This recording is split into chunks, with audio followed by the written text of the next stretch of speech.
Hey guys, welcome back to another episode of the 5th round. Now we are days away from UFC 232. It is Alexander Gustafsson versus John Jones part 2. Now, as we know, with John Jones comes the greatness, but with the greatness comes controversy. And this card got moved from Vegas to LA. So yes, earlier in the week, and I think across the weekend, John Jones did test positive, but what came out from USADA and Dana White, the president of the UFC, it came out that it was a trace of what apparently he's been previously reprimanded for. Of course, John Jones last fought in UFC 214 against DC, knocked him out for the second time, or defeated him for the second time at knockout, was his way of victory in that one. Of course, DC, is where the memes of the crying come from, and of course John Jones tested positive for Turinabol. So yes, the last time John Jones fought was in UFC 214 against DC, of course, who is now the heavyweight champion of the world, and lightweight come the cage closes on this fight. So yes, the drug found within his system, which he tested positive for over the weekend, or on a test that happened on December 9th, is apparently a trace which is apparently 1/50 millionth of a grain of salt in terms of size, and was something that was apparently a part of what he took back in 2017. Now, of course, he took an 18-month suspension, and he's come back, and everything looked positive. But positivity with John Jones doesn't last. Now, of course, I've not been a big fan of the UFC for too long. I've been about it two years now. But John Jones has always been ahead of the news, and some call him the greatest ever. But with that comes his cheating reprimands and his cheating ways in terms of taking PEDs, which is of course banned from the sport. Now that has brought his skill set somewhat into question, whether he can do it clean. Now the last time he fought clean was OSP, and that did go into a 5-round sort of brawl and an absolute war. Now who I feel sorry for is the fans, and also the fighters that are on the card who aren't John Jones, and probably Alexander Gustafsson, who seems very chilled by the whole situation. Now, fans book their tickets from Vegas, or for Vegas, the tourist board in Vegas. You've got all the casinos, you've got hotels, taking all that money in, looking forward to a card, and now of course it's been changed. Now this is because the Nevada State Athletic Commission didn't want to sanction the fight, but fortunately, or maybe unfortunately for some people, California did. Now this was the reason because the people in Nevada were on Christmas break, which I find pretty ridiculous in a card of this magnitude and a fight of this magnitude. And of course Christmas, people are allowed breaks, but I think, now I'm assuming that it's a sort of council sort of layout, so you sit around the table as part of the committee and to look through the evidence. Now I think maybe with technology these days that could have been done on a Skype call or on FaceTime or some sort of visual phone technology based system that can allow all parties to be involved and we get to the right decision. But no, it's been moved to California, and that means people who bought tickets to Vegas can't see the fight live. I think they did put a Vegas pre-sale on today, which is good. They should just automatically get their tickets transferred to Los Angeles, but of course that means extra travel, extra hotel expenses. But it's one of them things. But I think if it's anyone else, maybe other than Conor McGregor, this fight doesn't take place and it gets moved. Now I was watching the Embedded series, and it did get offered to Gustafsson to move it to March, but he said no, he wants to get the fight out of the way. Now I'd imagine he's had a 6 to 8 week training camp, and we trained that hard to be told no from for a fight, or to get the option to not fight, and he will have to do the same training camp in 6 weeks time to get ready for March. I think he's made the right decision, and it's probably put him in a favourable position now. All the pressure's on John Jones. Is he clean? Is he going to get booed in LA? Who knows? It is his return fight. There is a press conference happening on Thursday. I'm not quite sure when it's out. They'll either be Thursday or Friday, so it could have happened yesterday, and hopefully it all went well and smoothly. And yes, I think it has been Gustafsson the edge, and that does bring us on to the main event of the evening. It is John Jones Gustafsson 2 for the light heavyweight championship. Now this is a fight I was excited when it got announced in the summer, and it did have a really big the UFC have put a lot of promotion into this. It's one of their biggest cards of the year, probably with 229 I'd put up there as well, and maybe 223, which of course had its issues, or 222 it might have been actually. John Jones Gustafsson. We had number one. It was a 5-round brawl, an absolute war, a legacy fight for both fighters. It did go to Jon Jones. People thought it should have gone to Gustafsson, the Swede, and we have part two. Now, neither fighter have fought in a year. The last time Gustafsson fought was in early 2017, and of course we know that Jon Jones fought in July of 2017. So both have had a year out for different reasons, of course. So they're both well rested and well trained and hopefully well prepared for this fight. Now, personally, I don't have a grudge against Jon Jones, but I'm slightly leaning towards Gustafsson in this fight, increasingly because of what's happened this time. And I do think that Gustafsson could get either a 3rd-round knockout or it go to a decision for him. Now, of course, if Jon Jones comes out, Jon Jones does have the skill to absolutely decimate him, or absolutely, he can go for a 5-round fight. He can go to war with Gustafsson, no problem. Now, Jon Jones is very unpredictable. He tends to come out with something like a head kick or a high kick to the stomach.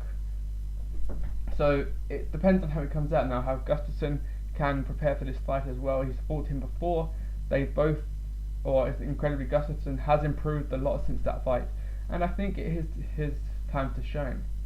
I'm going for a Gustafsson win for 3rd round, and I think it would be deserved for him to have the light heavyweight championship, and then that will move Jon Jones. If he loses this fight, he can then go on to the heavyweight division and get that DC 3rd fight that he's looking for. Now, of course, I think DC should get the Lesnar fight first, so it probably means Jon Jones has to fight someone within the heavyweight division, whether that's the winner of Cain Velasquez or maybe Francis Ngannou, or maybe Stipe Miocic. Winner gets a rematch against DC after that if he decides not to retire after the Lesnar fight. That's in case Lesnar wants to fight anyway, but I think that's a fight to be made. If Lesnar drops out, then maybe Stipe, who does deserve a rematch, or Jon Jones gets that fight. Now, of course, Cain Velasquez is out of the picture as long as DC is champion. And for Gustafsson, I'd like to see him, if he wins this fight, maybe fight Anthony Smith, who came up, I believe, from the 185 division, and he's just absolutely rampaged through the light heavyweight division. So I think Gustafsson, Anthony Smith could be a very good matchup in the near future if he does win this Saturday. Now, moving on to the co-main event, it is the two Brazilian champs. You've got the 145-pound champ in CRIS CYBORG and Amanda Nunes, the Lioness, at 135-pound.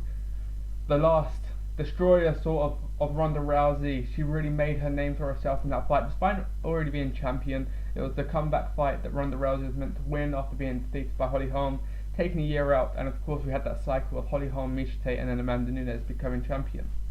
But no, Nunes has gone from strength to strength, beating the likes of Valentina Shevchenko twice, who recently becomes lightweight champion. Of course, Shevchenko does have a 10-pound deficit in terms of weight and where she regularly fights, so that does take it into account.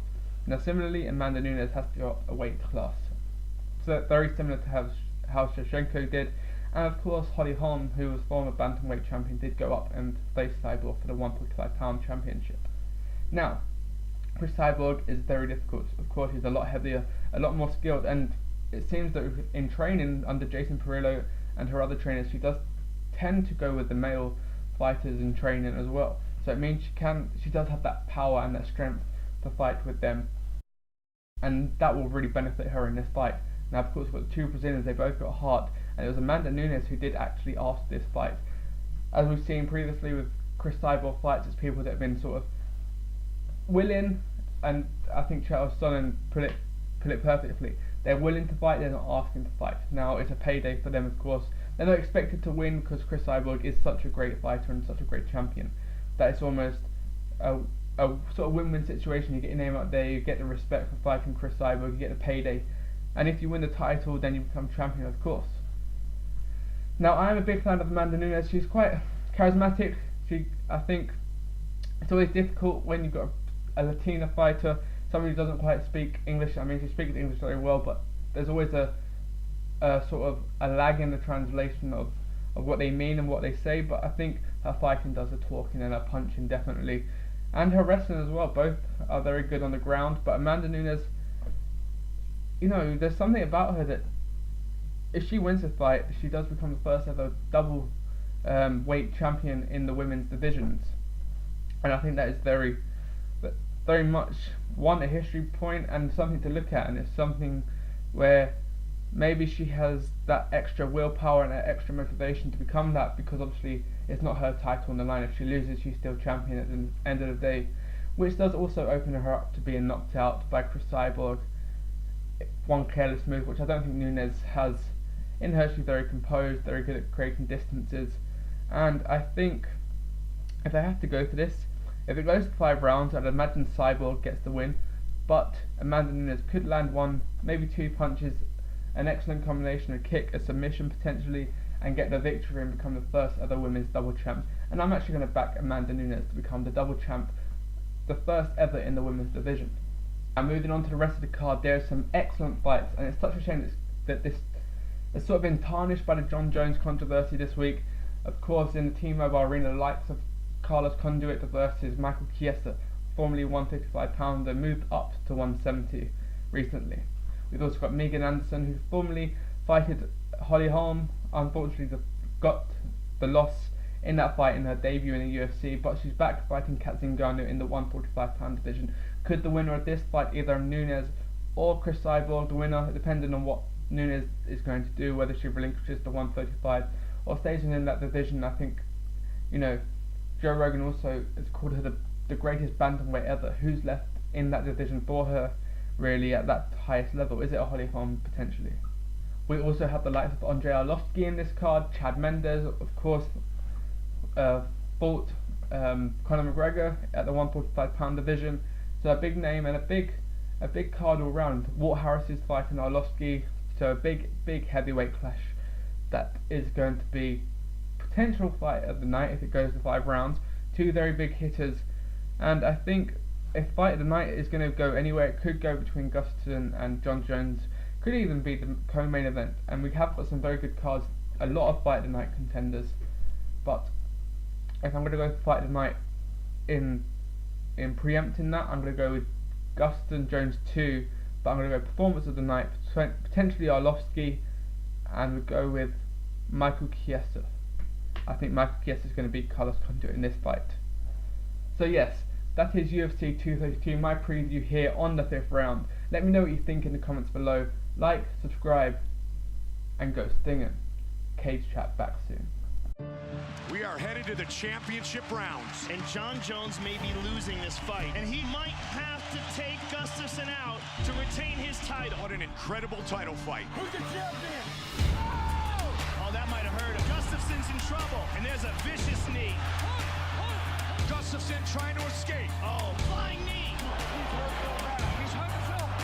You can win this. You're winning. You have it. 5th and final round. Both of these guys are pushed to their limit. Wow. The greatest title fight in the history of the light heavyweight division. I have no idea who won.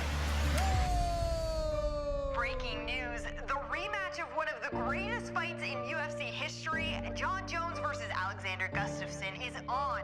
This is an opportunity for Jon Jones to erase all the doubt. People will remember him as what he really is. One of the best fighters that's ever fought in mixed martial arts, period. So welcome to the fire. I'm the one with the light. The greatest talent we've ever seen inside the octagon. Burning through your phases, we're walking through the flames, getting higher. He is a dangerous big man with a fantastic blend of skills to beat Jones. Welcome to the fire. It is a true champion versus champion matchup. 2 of the greatest female strikers in combat sports history will finally meet. The highest level of fighting we've ever seen in women's mixed martial arts. 2 belts. That is a fantastic card. Welcome to the fire. Welcome to the fire.